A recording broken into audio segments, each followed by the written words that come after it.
Media మిత్రులందరికీ అలాగే print media జర్నలిస్టులందరికీ మీ మీ ఏ పేరు మీద అంటారు ఇప్పుడు 30 years ఇండస్ట్రీ అది అలా ఉంది. ఒక అమ్మాయికి పెళ్ళి కాకముందు ఒక ఇంటి పేరు, పెళ్ళయ్యాక ఒక ఇంటి పేరు ఉంటాయి మామూలు జనరల్గా. వాడు పెళ్ళికి ముందు 30 years ఇండస్ట్రీ అని ఉండేది. తర్వాత లౌక్యంగా వచ్చాక పెళ్ళి అయిపోయింది, బాయిలింగ్ స్టార్ బబ్బులు అని మారింది ఇంటి పేరు. ఇక్కడికి వచ్చేటప్పటికి మళ్ళీ మొన్న నేను ఏదో ఇంటర్వ్యూలో చెప్పాను సరదాగా, మొన్న ఒక ఆడియన్స్ అడుగుతున్నారు ఏమంటే మళ్ళీ పెళ్లి చేసుకున్నారు మీరని. అదేంటన్న శంకరాభరణానికి ఒక పెళ్ళి అయిందండి, పర్సంటేజ్ పర్మిషన్ అని. నేను బెంగాల్ టైగర్ రిలీజ్ అయింది, ఫ్యూచర్ స్టార్ సిద్ధప్ప అని. అలాగా మీ ఈ మ్యానరిజాలు కానీ ఏదైనా నేను ఎప్పటి నుంచో అనుకునేవాడిని ఇలా కూర్చుని మా మిత్రులందరితోటి, మా మీడియా మిత్రులందరితోటి ఇలాగ ఎప్పుడైనా ఫ్యూచర్లో ఒక్క ఇంటర్వ్యూ ఉంటుందా అనుకునేవాడిని. ఫస్ట్ నుంచి ఒక సీన్ చేసిన 2 సీన్లు చేసినా ఎక్కడ కనపడినా భయ్యా బాగుందని అనేవారు అందరూ. ఇది ఈ బాధ్యత చూసి నిజంగా నాకు నిజంగా ఎంత ఆనందంగా ఉందంటే ఈ నెల నిజంగా ఒక ఫస్ట్ శంకరాభరణం, ఇప్పుడు బెంగాల్ టైగర్ రావటం అనేది నిజంగా చాలా అదృష్టంగా భావిస్తున్నాను. ఇంకా మీరు అడగవచ్చు. మిత్రులందరికీ నా తరపున శుభాకాంక్షలు. నేను మళ్ళీ త్వరలో పెద్ద ప్రెస్ మీట్ పెడతాను, అప్పుడు మీ అందరితోటి ఇంకా చాలా జాగ్రత్తగా మాట్లాడి మీ సలహాలు తీసుకుని ముందుకెళ్ళాలని కోరుకుంటున్నాను. సినిమాకి బ్యాక్ బోన్ అని మీరు అంటున్నారు. ఇప్పుడు సినిమాకి ఉపయోగపడ్డ ఒక సీను మా ప్రభాకర్ రెడ్డి గారు చనిపోయి ఎక్కడున్నారో కానీ, డాక్టర్ ఎం ప్రభాకర్ రెడ్డి గారు నన్ను ఇండస్ట్రీకి తీసుకొచ్చారండి. ఆయన ఒక మాట అనేవారు, జర్నీ అనేది చాలా కష్టం, సినిమా జర్నీ. ఒక రియల్ ఎస్టేట్ అంటే ఎక్కడో చోట రేట్ వస్తే పెరుగుతుంది, ఒక గవర్నమెంట్ ఎంప్లాయర్కి రిటైర్ అయితే ఏదో ఒకటి ఉంటుంది. కానీ బట్ సినిమా ఆర్టిస్ట్ కానీ డైరెక్టర్ కానీ ఇక్కడ ఉన్న టెక్నీషియన్లు కానీ 24 క్రాఫ్ట్స్కి ఒక శాపం ఉంది. ఏంటంటే అది ఎప్పుడు వస్తుందో తెలియదు, ఎప్పుడు వెళ్ళిపోతుందో తెలియదు.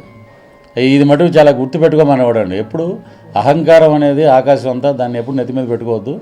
మంచితనం అనేది కనపడిన నక్షత్రం, దాన్ని మటుకు వెతుక్కుని దగ్గరికి తీసుకోనివాడు మాట. ఆయన సిగ్నల్ దగ్గరికి ఒకళ్ళు కారులో వెళ్తారు, ఒకళ్ళు బైక్ మీద వెళ్తారు, ఒకళ్ళు సైకిల్ మీద వెళ్తారు, ఒకళ్ళు నడిచి వెళ్తారు. ఎలా వెళ్ళినా కూడా మనం గమ్యస్థానానికి రీచ్ అవుతాం, ఇది మటుకు మైండ్లో పెట్టుకుని అనేవారు. ఒక్క షాట్లో కనపడినా, ఒక సీన్లో కనపడితే చాలు అనుకునేవాడిని. అలాంటిది ఈరోజు ఈ ఇచ్చిన అవకాశం ఇచ్చిన నాకు ఎంతోమంది దర్శకులు, నిర్మాతలు, రైటర్స్ ముఖ్యంగా వాళ్ళందరికీ నేను ఎప్పుడు జీవితాంతం రుణపడి ఉంటాను అనమాట. ఇంకా బాధ్యత పెరిగిందండి. ఇప్పుడు ఆ ఫ్యాన్ సినిమా ద్వారా నాకు పెద్ద బ్రేక్ వచ్చింది. ఎక్కడ కర్నూలు వెళ్ళినా, అనంతపూర్, కడప వెళ్తే బాలయ్య లెజెండ్ సింహ అని అలా అరుస్తుంటే చాలా భయం వేసిందండి. తర్వాత ఇమ్మీడియట్గా డిక్టేటర్ సినిమా, ఆ సినిమాలో ఎప్పుడైనా నేను నమ్మేది ఏంటంటే ఆ సినిమాకి సంబంధించిన ఎపిసోడ్ చేసినప్పుడు, పర్టికులర్ హీరో చేసినప్పుడు ఆ హీరో గొప్పతనాన్ని హైప్ చేసి చూపిస్తే ఫ్యాన్స్ ఇంకా మనల్ని ఎక్కడో పెడతారండి. దాన్ని కించపరిచేటట్టు అసలు చేయకూడదండి. అలాంటి క్యారెక్టర్స్ అసలు నేను చేయనండి. సో ఆ లౌక్యంలో ఆ క్లైమాక్స్లో ఈజ్ లేజెండ్ అంటే బాలకృష్ణ గారు లెగ్స్ అవి మా కనల్ గారు 7 టేకులు 8 టేకులు పట్టియండి. ఆ లెనిన్ ప్యాంట్ తెప్పించి ఆ కంప్రెసర్ పెట్టి అలా ఊగుతుంటే, అలా నడుస్తుంటే ఒరిజినల్ బాలయ్య గారు ఎలాగైతే ఉందో అలా ఉండాలి అని తీశారండి. అది అభిమానులు ఆదరించారు. అది నాకు ఇంకొక ఇది తెచ్చిపెట్టింది, ఆయనతోటి యాక్ట్ చేసే అవకాశం వచ్చింది డిక్టేటర్లో. రియల్ లైఫ్ సిద్ధప్పులు ఎవరిని పెట్టలేదండి దాంట్లో. ఎందుకంటే ఇవన్నీ ఎలా వస్తాయంటే, అంతకుముందు సంపత్ గారు గబ్బర్ సింగ్ 2 చేయాలి, పవన్ కళ్యాణ్ గారితో సినిమా చేయాలి. పవన్ కళ్యాణ్ గారు ఎప్పుడు పిలిచినా నేను మళ్ళీ సినిమా చేయడానికి నేను రెడీగా ఉన్నాను. అక్కడ వరకే మనకు తెలిసింది. సో సిద్ధప్ప అనేది అది చాలామంది అడిగారు థియేటర్లో కూడా.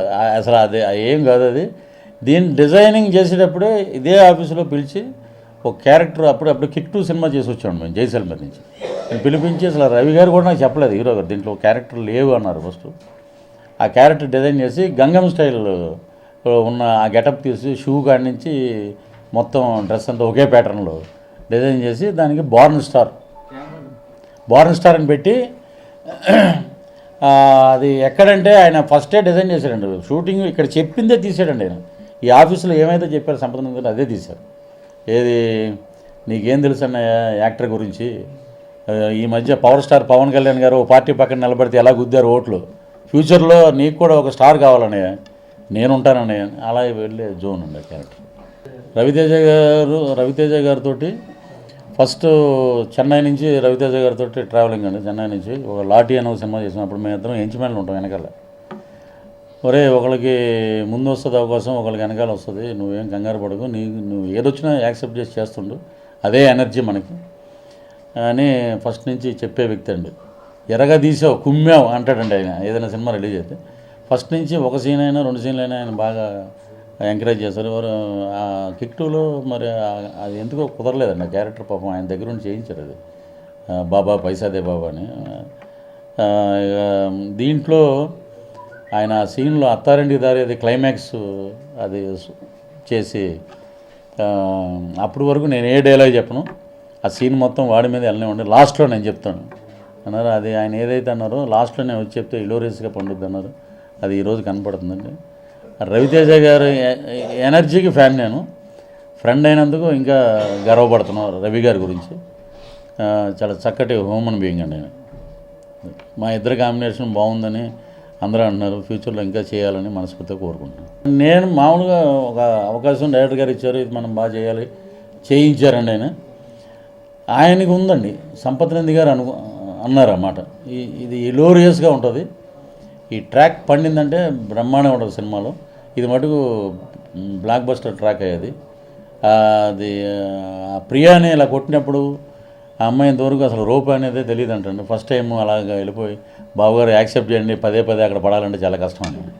అమ్మాయి పిల్లలు వెళ్ళిపోవటం పైకి వెళ్ళిపోయాక అన్నయ్య షాక్ అయ్యా, అన్నయ్య రేపు నేను మేకప్ వేసుకుని దిగితే 2 రాష్ట్రాల్లో ఉన్న ప్రేక్షకుల పరిస్థితి ఏంటి ఇవి చెప్తుంటాడండి. చెప్పంగానే ఆయన లాస్ట్లో ఎందుకన్నయ్య నేను హీరో అవుదాం అనుకుని నేను హీరో ఎందుకు అవ్వలేకపోతున్నాను, నువ్వు ఎందుకు అడ్డుకుంటున్నావో నాకు తెలియదు, కనిపించిన శత్రువుతో అంతర్గత పోరాటం చేస్తున్నానని, కుదిరితే క్షమించు లేకపోతే శిక్షించు, కానీ నాలో ఉన్న నటుని గుర్తించన్నయ్యా, గుర్తించు.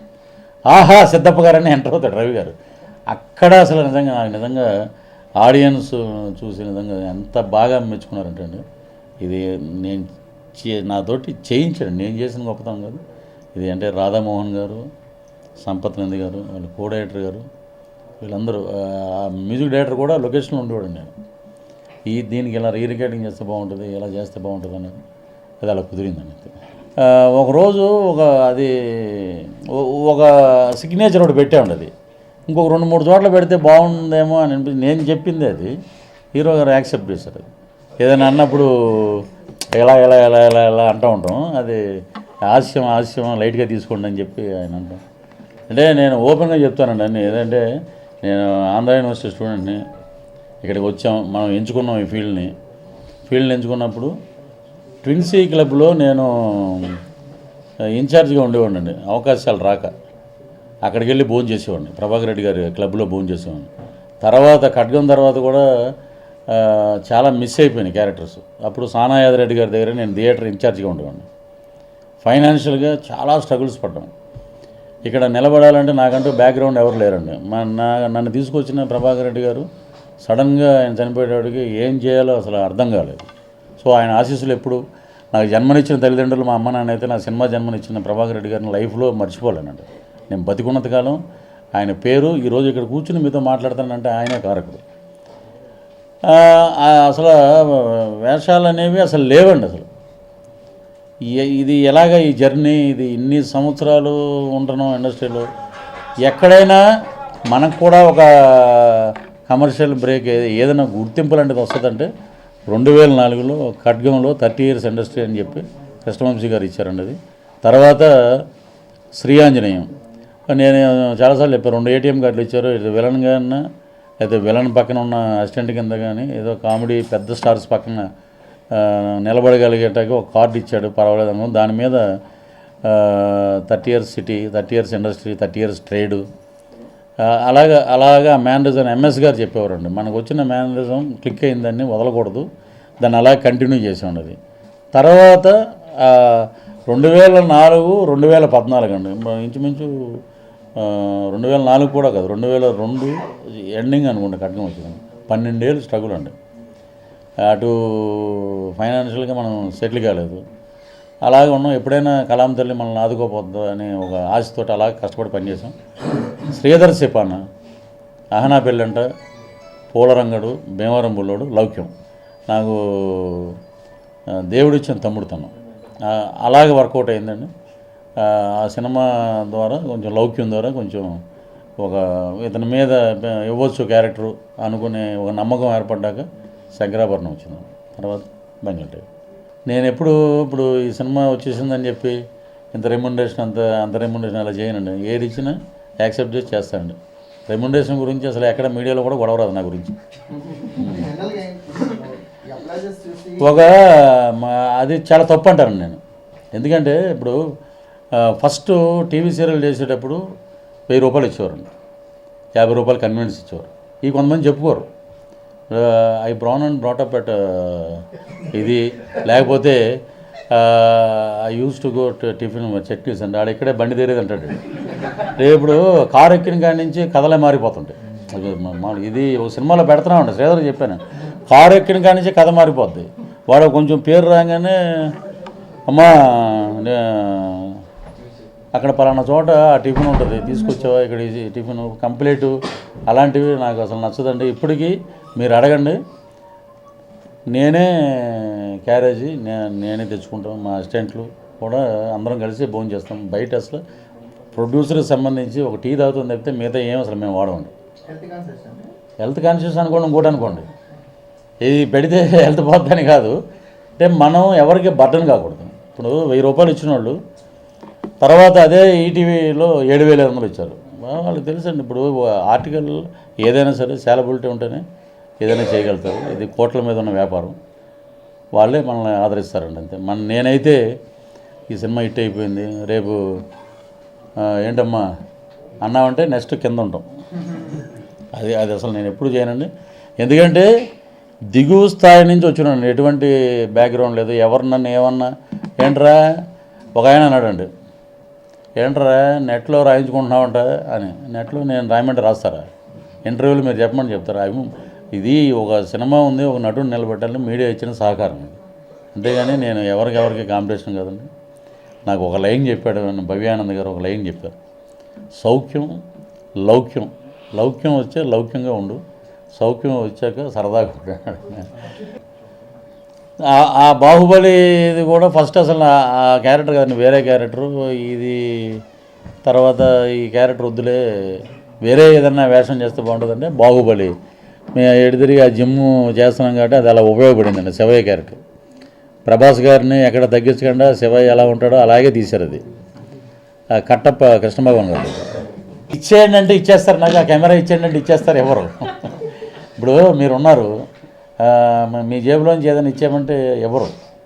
ఒక స్టార్ కమెడియన్ పాత్రలనే ఇప్పుడు నాకు సోహన్ బాబు గారు చనిపోయి ఎక్కడ ఉన్నారు కానీ మహానుభావుడు, నేను ఇండస్ట్రీకి వెళ్ళే ఒకసారి ఒక హీరోని చూడాలి, సోహన్ బాబు గారు నా ఫేవరెట్ హీరో, చూడాలండి అని ప్రభాకర్ రెడ్డి గారిని అడిగితే ఇంటికి తీసుకెళ్ళాడు ఆయన మెడ్రాస్లో.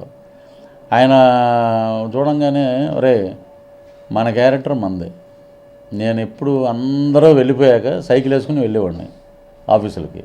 సోహన్ బాబు పృథ్వీ అలా ఉండు నువ్వు. ఇప్పుడు నా క్యారెక్టర్ సోహన్ బాబు వేస్తాడంటే నేను చాలా హ్యాపీ ఫీల్ అవ్వాలండి. సోహన్ బాబు గారి క్యారెక్టర్ నేను వేస్తాంటే నేను చాలా హ్యాపీ ఫీల్ అవుతాను. కొన్ని సంవత్సరాల నుంచి వెనకాల నిలబడి బ్యాక్గ్రౌండ్లో నిలబడి ఎప్పుడు ఇస్తే మనం నమ్ముకునే భార్య పిల్లలు వీళ్ళందరూ నిలబెట్టాలి. ఇది శాశ్వతమైన ఫీల్డ్ కాదు, ఎప్పుడు అయిపోతుందో తెలియదు. ఎప్పుడైనా దేవుడా ఈ సినిమాని నమ్ముకున్నాం, ఈ కళంతలు నమ్ముకున్నాం, ఎప్పుడైనా మనకి ఏదన్నా విందు భోజనం పెడుతుందని ఎదురు చూసేవాడిని తప్ప ఒక స్టార్ కమెడియన్ని లాగేసుకుని మా పవన్ కళ్యాణ్ గారు ఒక మాట అన్నారు చూసారు, అది ఉంది, ఇస్తే తీసుకో లాక్కోకు, అదే పాలసీ నేను ఫాలో అవుతానండి. మార్పు అంటే ఏముండదు. ఇప్పుడు ఉగాది నుంచి మార్చికి ఇప్పుడు ఒక ప్రాసెస్ ఉందని చెప్పేస్తున్నాను మిత్రులందరూ మన ఫ్రెండ్సే కాబట్టి 6 ప్యాక్ చేస్తున్నాను ఒక సినిమా కోసం. అదే మార్పు అస్సలు లేదండి. చేయని వాళ్ళే అలా మాడతారు. నేను ఆల్రెడీ ఇప్పుడు ఏమంటుందంటే ఒక రూఫ్ కట్టేసి వదిలేస్తారు చూసారు బిల్డింగ్, అలా ఆల్రెడీ రూఫ్ కట్టేసి వదిలేసాం. కరెక్ట్గా 1 మంత్ షూటింగ్ అంటే అది వచ్చి బయటికి తీసుకొచ్చేస్తాం రెడీ. అంతే అంటే అది ఒక పెద్ద హీరో, మన తమిళ్లో ఉన్న పెద్ద హీరో, ఆయన పేరు కూడా చెప్పేశాను, అజిత్ గారు. దాంట్లో ఒక బ్రహ్మాండమైన క్యారెక్టరు, మోగోడు, లాస్ట్లో ఫైట్లో షర్ట్ ఇప్పితే ఏంటి అనేది జనాలు అనుకోవాలి. నువ్వు ఎంట్రీయే నీది அந்த மாதிரி இருக்கணும் ఎంట్రీ ఇల్లామే రెగ్యులర్గా పడిన వేస్ట్ దానికోసం రోజు కష్టపడతాం. Thank you sir, thank you.